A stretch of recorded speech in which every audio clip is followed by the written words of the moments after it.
चीजें पढ़नी शुरू की, निकालनी शुरू की, तो हमको एक चीज पता चलता है कि ये जो सारा गाना हमने गाया हीट कैपेसिटी का, समझ रहे हो, ये जो हम हीट कैपेसिटी का गाना गा रहे हैं ना, Q अपान डेल्टा टी, गाना गाए है ना, चाहे वह स्पेसिफिक हीट का हो चाहे मोलर हीट का हो, हीट कैपेसिटी का हो, ठीक। ये जो हमने गाना गाया ना, देखो हमने यही तो गाया कि Cm बराबर Q बटे N डेल्टा टी, यही हमने गाया है गाना। ये सारे जो फार्मूले अभी हमने बताए, ये फार्मूला किसके लिए वैलिड है? फार्मूला किसके लिए वैलिड है? ये सॉलिड और लिक्विड, इन दोनों के लिए तो अच्छे तरीके से वैलिड है, कोई दिक्कत नहीं है, बढ़िया अपना काम चल रहा है। लेकिन जब हम गैस के केस में स्टडी करना शुरू किए भैया, और हमने आइसोथर्मल प्रोसेस ले लिया, आइसो बड़ा बड़ा लिख दे रहा हूं, आइसोथर्मल,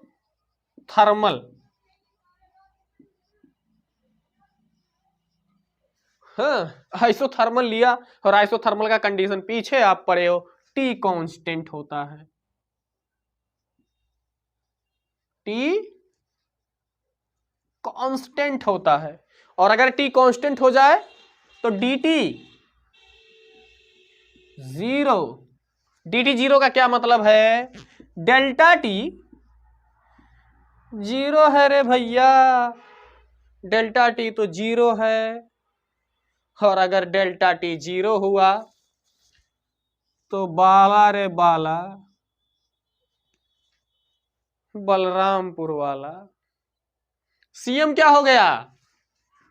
Q बटे N डेल्टा टी तो जीरो, नीचे आया जीरो, ये तो Q बटे जीरो हो गया रे, Q बटा जीरो भैया, हम कहाँ आ गए? Q बटा जीरो हो गया। ये गैस ने क्या किया, हम तो स्पेसिफिक हीट का फार्मूला बनाए थे। हे प्रभु, ये क्या हुआ? हरिनाम कृष्ण, हे प्रभु, हरिनाम कृष्ण, परमहंस रामकृष्ण, ये क्या हुआ? ये तो अनंत हो गया। हे प्रभु, ये क्या हुआ? यहां तो हम Cm बराबर Q बटे N delta T molar heat capacity calculate कर रहे थे रे, हमने हीट कैपेसिटी तुरंत निकाल ली, सॉलिड के केस में, लिक्विड के केस में सब मस्त चल रहा था। जैसे हमने आइसोथर्मल प्रोसेस लिया गैस के लिए, आइसोथर्मल प्रोसेस में तो डेल्टा टी जीरो होता है रे, मेरा Cm कुछ आना चाहिए था, ये तो Q बटे जीरो हो गया। हे प्रभु, ये क्या हुआ? यहां तो हम Cm बराबर Q बटे N delta T molar heat capacity calculate कर रहे थे रे, हमने हीट कैपेसिटी तुरंत निकाल ली, सॉलिड के केस में, लिक्विड के केस में सब मस्त चल रहा था। जैसे हमने आइसोथर्मल प्रोसेस लिया गैस के लिए, आइसोथर्मल प्रोसेस में तो डेल्टा टी जीरो होता है रे, मेरा Cm कुछ आना चाहिए था, ये तो Q बटे जीरो हो गया। Q बटे जीरो कोई छोटी चीज नहीं होती, अनंत होती है, अनंत। बाला रे बाला, बलरामपुर वाला, ये क्या हो गया? अनंत भैया, क्या हो गया ये? अनंत। Cm बराबर अनंत। हे प्रभु, ये क्या हो गया? कहाँ गई हमारी स्पेसिफिक हीट कैपेसिटी? ये तो पॉसिबल है, कोई गैस भला इनफाइनाइट स्पेसिफिक हीट कैपेसिटी कैसे रख सकती है? यानी इसको हीट देते जाओ ये सब कुछ रख लेगी, खा जाएगी, खाती चली जाएगी, अनंत का कहीं अंत ही नहीं होता है। दुनिया की सारी हीट को तो यही खा जाएगी, सारी ऊर्जा को तो यही खा जाएगी। फिर फर्स्ट लॉ क्या करेगा? फिर बाकी का थर्मो का क्या होगा रे? कहीं ना कहीं मिस्टेक है, ये केवल सॉलिड और लिक्विड के लिए ही वैलिड है। अब गैस के केस में क्या होने वाला है भाई? अच्छा ये तो छोड़ो, ये तो छोड़ो, हम एडियाबाटिक प्रोसेस ले रहे हैं। वहां देखो, यहां तो फेल कर गया भैया, यहां तो फेल कर गया, कहानी ही मत पूछो। चलो एडियाबाटिक देखते हैं, हो सकता है ये कुछ हमें बताए।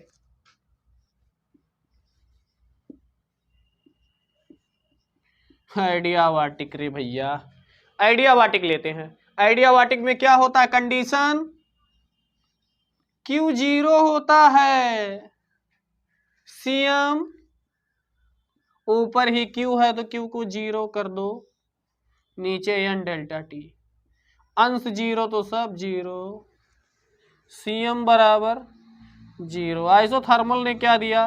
अनंत। ये क्या दे रहा है? ये तो 0 कर दे रहा है, ये तो सब 0। ये क्या हुआ?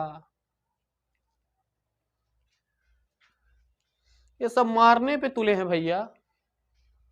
वो अनंत तक पहुंचा दे रहा था, इसने 0 कर दिया। अब क्या होगा? सोचो अब क्या होगा। इसीलिए गैस की केस में हम दो प्रकार के, two type of heat capacity पढ़ते हैं। या तो कांस्टेंट प्रेशर पे पढ़ेंगे और या तो कांस्टेंट वॉल्यूम। यानी या तो प्रेशर को कांस्टेंट करो तब हीट कैपेसिटी निकालो, और या तो वॉल्यूम को कांस्टेंट करो तब हीट कैपेसिटी निकालो, अन्यथा यही हाल होगा। तो गैस के केस में हमें हीट कैपेसिटी दो प्रकार से पढ़नी है, टू टाइप ऑफ, एक सीपी एक सीबी, समझे कि नहीं? एक सीपी एक सीबी, ठीक। यानी specific heat capacity at constant pressure, specific heat capacity at constant volume, ठीक। तो अब हम लोग क्या करेंगे? अगले लेक्चर में चीजें करने वाले हैं।